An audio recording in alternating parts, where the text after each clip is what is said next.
Jenna Dewan and Channing Tatum split, couple announced their 9-year marriage is over. Channing Tatum and Jenna Dewan have announced their split after 9 years of marriage. The couple, both 37, revealed the news by posting matching statements via their respective Instagram pages on Monday, insisting they remain two best friends but accept they are on different paths for now. The superstar duo, who share daughter Everly, who will turn 5 on May 31st, and say they will remain loving dedicated parents amid the devastating split, were subject to devastated reaction from fans on social media. The couple made their last public appearance together on November 6 at the LA premiere of War Dog, A Soldier's Best Friend, before attending last month's Kids' Choice Awards separately as he took the stage and she sat in the crowd with Everly.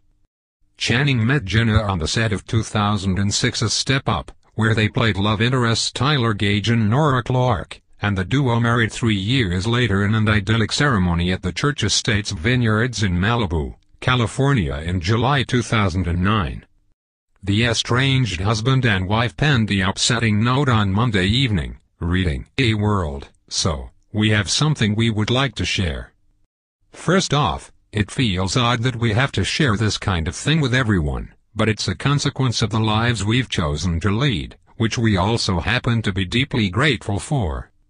We're living in an incredible moment in time, but it's also a time where truth can easily get distorted into alternative facts, so we want to share the truth so you know that if you didn't read it here then it's most certainly fiction. We have lovingly chosen to separate as a couple. We fell deeply in love so many years ago and have had a magical journey together. Absolutely nothing has changed about how much we love one another, but love is a beautiful adventure that is taking us on different paths for now. There are no secrets nor salacious events at the root of our decision, just two best friends realizing it's time to take some space and help each other live the most joyous, fulfilled lives as possible.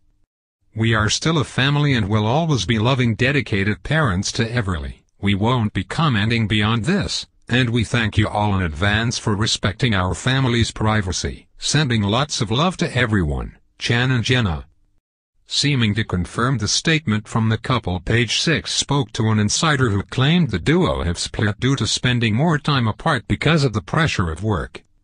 The source went on to explain, "Channing has been working non-stop, with 4 movies announced for 2018 alone. It is hard on a marriage to be apart so much, especially when you have a young child, plus Jenna is in pre-production for the movie, Berlin I Love You." Another insider said, "Both Channing and Jenna are devoted to their daughter and have worked hard to spend as much happy family time together, despite the problems in their relationship." However, it was just short of 2 weeks ago that the parenting duo were featured in an Instagram snap together. Channing shared a series of images showing himself and Jenna with their faces drawn on and painted by their daughter. The first snap was captioned, "This is what it looks like when a little tyrant fairy artist holds you down and makes your face look better."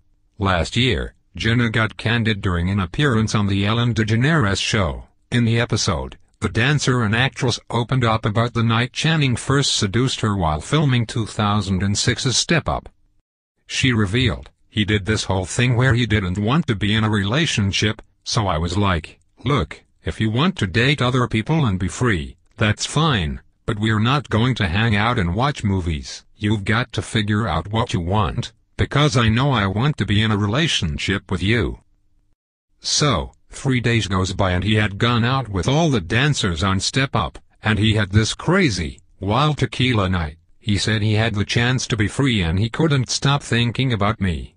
So he comes down to my hotel room at 2 in the morning and he's banging on the door, and I'm like, what's going on? So I go and open the door, and he's in a sombrero, underwear, Ugg boots, and he's like, let's do this. The pair eventually went on to marry in 2009, and share Everly, who was born in London in May 2013, while the couple lived there when Channing filmed Jupiter Rising alongside Mila Kunis. 4 years ago the beauty told Us Weekly, "We make sure we get good date nights. You've got to get out and be around adults, and not be speaking in a baby voice all day long just for your own sanity. At the same time, she also detailed how they find time for one another since Everly's arrival the previous year. Jenna explained, "As a whole, it just forces you to become a little closer, because you have to be on the same page with everything when it comes to making decisions. It's just like everything else, you give it like, okay, I have this luncheon today, so you watch Everly and I have this dinner. You just become way better at planning." She added, "It's been a great perspective change. The things that used to maybe worry me were replaced by just caring and being there for this little baby." In the same year, in an interview with GQ, Channing confessed he believed himself to be an alcoholic before ending his then 5-year-long marriage had not changed his wild ways at all, as Jenna knew what she bought into.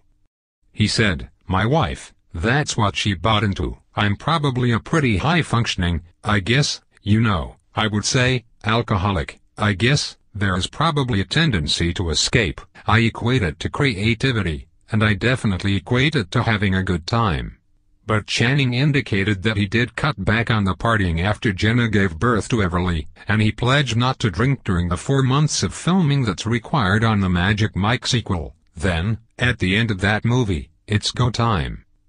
Following their announcement, fans took to social media to voice devastation, with many insisting they feel true love is dead.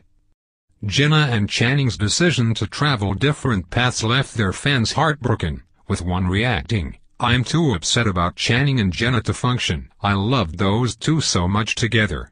I think school should be cancelled tomorrow, so we can mourn Channing Tatum and Jenna Doan relationship," penned another openly upset follower of the couple.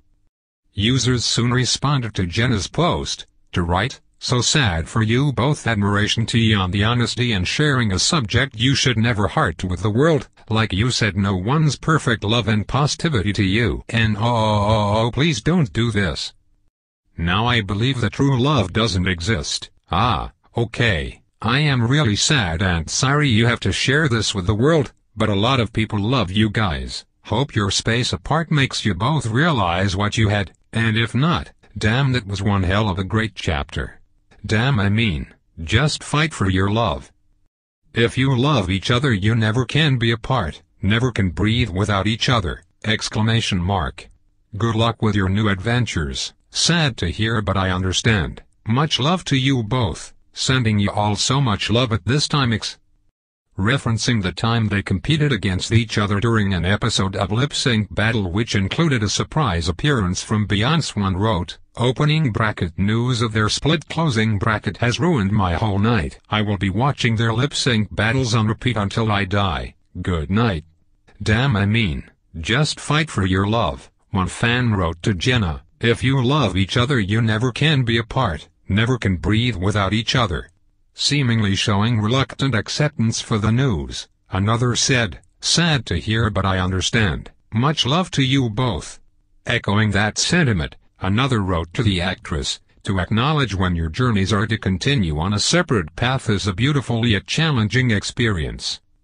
Stay true to yourselves, stay present among the transition, and know that deep down, this decision is out of love, and that is all there is. Thank you for your grace and honesty. XXX."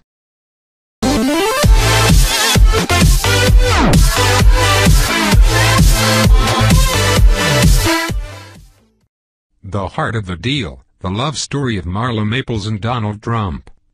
The security man at the U.S. Open was in a quandary. "Marla," he asked with genuine wonder, "how do you want me to handle the photographers and the autograph kids?" Had Madonna herself sat down in the Trump Organization box, there could not have been more of a commotion. Right here in the thick of this heavy, seen it all, barbarians at the gate crowd, littered with tycoons and titans and Dustin Hoffman and Tom Brokaw, Georgia's own Miss Marla Ann Maples, all blonde and leggy, was the main courtside attraction. "What a poser!" a woman sitting in Saul Steinberg's box 2 rows down fairly shouted. Marla didn't hear. She had her back to the court and was starting to sign a big batch of 8x10 glossies of herself in cutoffs and a hard hat.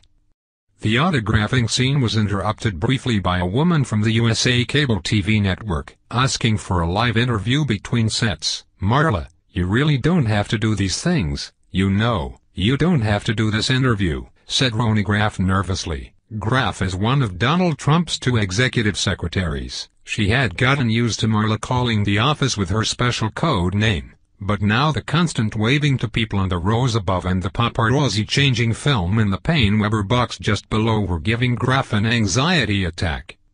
The TV interview had been suggested by a visitor to the Trump box, Larry Russo. He had hidden Marla for a week in his Southampton beach house when the news broke last winter that Trump's much-chronicled marriage to Ivana was breaking up after 12 years and 3 children, and that Trump had a 26-year-old model actress girlfriend whose name was Marla Maples. Now he calls his beach house Mar-a-Lago, Maples whispered delightedly. It was such a cute joke, playing on Mar-a-Lago, the famous Palm Beach mansion where Donald and Ivana had entertained so lavishly and visibly. But Trump employees had a right to be concerned. Trump's empire is perilously close to ruin, and Ivana is suing to invalidate the revised prenuptial contract she signed with her husband on Christmas Eve of 1987, giving her only about $25 million in the event of divorce. One of her strategies for voiding the contract will be to prove that Marla was already in the picture by then in a significant way. Marla, on the other hand, was tired of being under wraps, going on secret dates in the back of the limo. She had kept herself hidden for a long time, although less and less so since the summer of '89, when Trump moved her onto his luxe yacht, the Trump Princess. But she acknowledged Graff's dismay. "Oh, okay, I just don't like to disappoint anybody," Marla said in her soft southern drawl. "I just never know what to do in these situations. It's so hard for me." Things may become easier now that Marla's true status is beginning to be defined, something I've been praying for a long time. She has been more than a little annoyed with the cynical view of their affair as just a bunch of screaming headlines designed to amuse the masses who stand in line at the supermarket. Who do people think she is, anyway? Donna Rice. Au contraire. So after months of dodging the press, she and Donald have begun to venture out.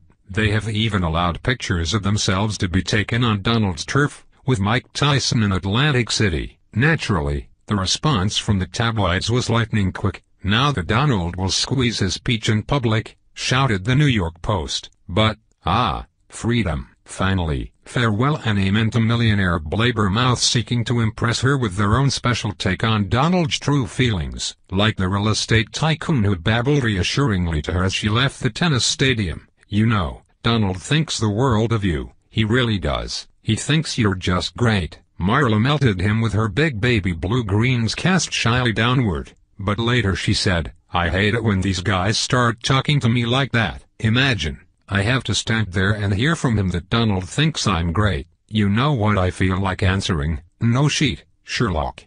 Indeed, the lady has no doubts whatsoever about her man's devotion. On the third finger of her left hand she wears a gold Cartier braided band, a present from Donald. "It's what gives me my power," she says. Just the sort of talisman to get her through things like the going to meet his parents hurdle. "It was just like going over to my grandparents, very solid, very relaxed." Marla's persevering publicist says that he heard from Donald that Donald's parents were very impressed with Marla. No doubt they were, for Marla Maples projects intense Southern sincerity. "I believe I have a purpose and that there is a reason we're together," she insists. "It's a good love. It's not a harmful love. It's a really good, trusting love." No wonder her mother, her agent, and her best friend in New York, not to mention Marla herself, all believe that she will become the next Mrs. Donald Trump.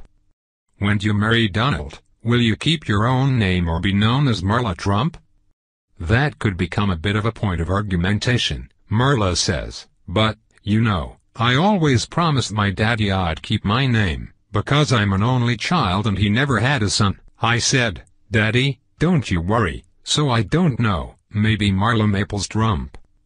Can't help it, the girl can't help it. She's got a lot of what they call the most. Getting to know Marla Maples is akin to pressing your thumb on an aerosol can and watching mountains of ready whip flow out. Always there is the charming chatter, the winsome eagerness to please, the legacy of growing up Barbie doll perfect in the Magnolia Belt, the adored little princess of parents with unrealized dreams.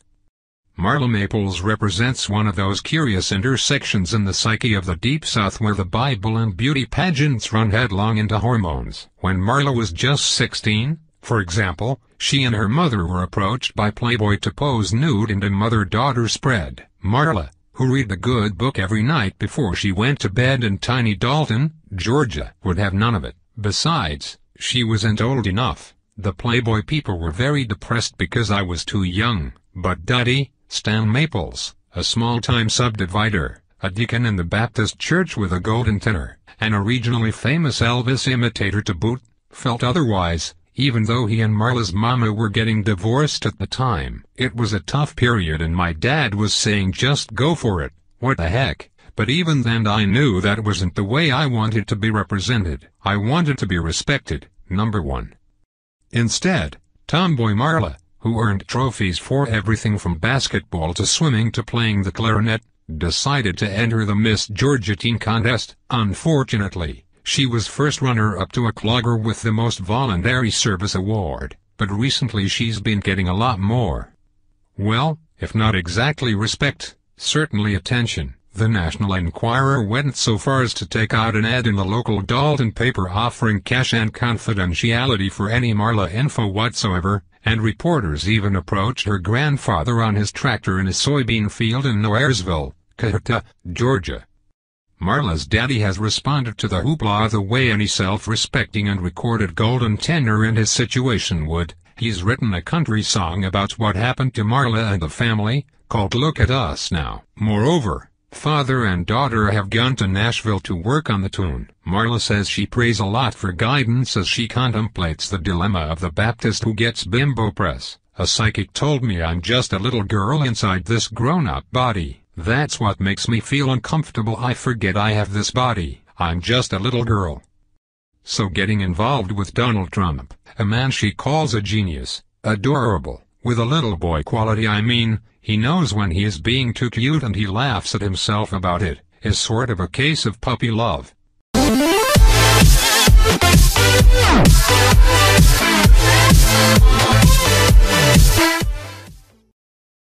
What most people don't know about Tiffany Trump? Tiffany Ariana Trump may be the fourth child of loved and loathed Republican President-elect Donald J. Trump, but she's forging an identity all her own and even dating a Democrat. Check out these interesting facts about the lesser-known member of the Trump team. Named after Tiffany & Company, Tiffany, who celebrated her 23rd birthday in 2016, is named after the famed New York City jewelry store Tiffany & Company, according to Town & Country magazine. Situated on the corner of 5th Avenue and 57th Street, the boutique with the Tiffany blue jewelry boxes was made famous by Audrey Hepburn in the 1961 romantic comedy Breakfast at Tiffany's. It just so happens that Donald built his world-renowned Trump Tower building right next to the retail icon in 1982. She's a mommy's girl. Tiffany is Donald's only child with his second wife, Marla Maples, and according to an Oprah Winfrey Show interview, she's a mommy's girl. Raised in California, Tiffany said, "My mom and I have always been very close since she did raise me as like a single mom." Tiffany dished, "My friends and everybody I know are like, wow, you guys really have a really good relationship. She's with me a lot of the time, so people find that kind of shocking." Tiffany had been urging fans to vote for her mom on Dancing with the Stars, but Maples was eliminated on the April 11, 2016 episode. She grew up out of the spotlight. Despite growing up in a famous neighborhood with a famous last name, no less, Tiffany managed to stay out of the spotlight for much of her childhood, all thanks to her mother. "She moved us out of New York to get out of the spotlight and let me grow up and find my own identity versus being in the shadow of a name or growing up very young with all that pressure," she told People. So, she wanted me to have a chance to have a normal childhood, as normal as possible. I think that she did well in that. She grew up near the Kardashians. Tiffany was raised in Calabasas, California, which reality TV fans will know as the home of the Kardashian family. Naturally, Tiffany crossed paths with the Kardashians on occasion. Opening bracket, "We knew the Kardashians," closing bracket, "like a little bit," she told People magazine. "My mom was friends with Kris, of course, and she's amazing. We lived there before the show even started. Tiffany also says she went to school near model Kendall Jenner. She attended her father's alma mater. Tiffany was a student at her father's alma mater, the University of Pennsylvania, where she majored in sociology and urban studies. She's got all as a pin, so we were proud of her, Donald told People in 2014. She graduated in May 2016, with both her mom and dad on hand to celebrate. Pop star on hold. Before Tiffany shifted her focus toward college, she tried her hand at pop stardom. In 2011, she launched her debut single, Like a Bird, featuring Sprite and Logic. The track didn't take off and became Tiffany's first and only release. She told the Oprah Winfrey Show, "I love music. It's always been very dear to me. It's a big passion. It's more of a hobby right now, but we'll see in a couple of years if I want to take it to the next level as a professional." She's among the rich kids of Instagram. Tiffany has been grouped in with a social media brat pack commonly referred to as the rich kids of Instagram. According to Du Jour, the photos they share on social media tell the story of an enviable set of lives intertwined, sipping rose in infinity pools by day, sipping rose on balconies overlooking the Marais by night. A picture-perfect posse of wealthy progeny. Jet-setting members include Kyra Kennedy, daughter of Robert F. Kennedy, Jr. Andrew Warren, grandson of fashion designer David Warren, Guy Matisse, the great-great-granddaughter of iconic French painter Henri Matisse, and more. Compared to the rest of the squad, Tiffany's social media image had actually seemed the most approachable and down-to-earth, though something tells us we'll be seeing fewer party pics and pouty faces now that Daddy is the leader of the free world. She's voted for her dad. As Donald campaigned for president, his daughter boldly braved the crossfire. Though her father has been skewered over comments he's made about women, Tiffany paints a different portrait. Her dad has the utmost faith that we (women) can accomplish whatever we set our minds to, just as well as men, if not better, she told CNN's Anderson Cooper in April 2016. "I just truly feel that my father is the best father, the best husband he could be." Her boyfriend is a Democrat. As her Republican father takes the reins in the White House, Tiffany has been canoodling with the Democrats. According to the Daily Mail, Tiffany met software engineering student Russ McKennick in college. Her boyfriend's parents have reportedly been registered Democrats since 1988, and his father is well-known real estate lawyer Jonathan McKennick. She's a model. Tiffany walked in her first New York Fashion Week show in February 2016. According to People, she graced the catwalk for designer Andrew Warren, whose grandson is a member of the aforementioned Insta-famous club, in a stunning navy blue ensemble. Tiffany also starred in editorials and various advertisements for the line and is known for sporting Warren's designs during nights out on the town. She's very close with Ivanka. Tiffany and half-sister Ivanka are reportedly very close. "We would see each other on all of the holidays and talk to each other frequently," Ivanka told People magazine. "She's my little sister. I've been close to Tiffany her whole life, and I really love her." Their relationship has grown even more now that Tiffany has graduated from college and is back in New York. "It's wonderful because she's right here in New York," Ivanka said. "She'll come with (me and husband Jared Kushner to our country house).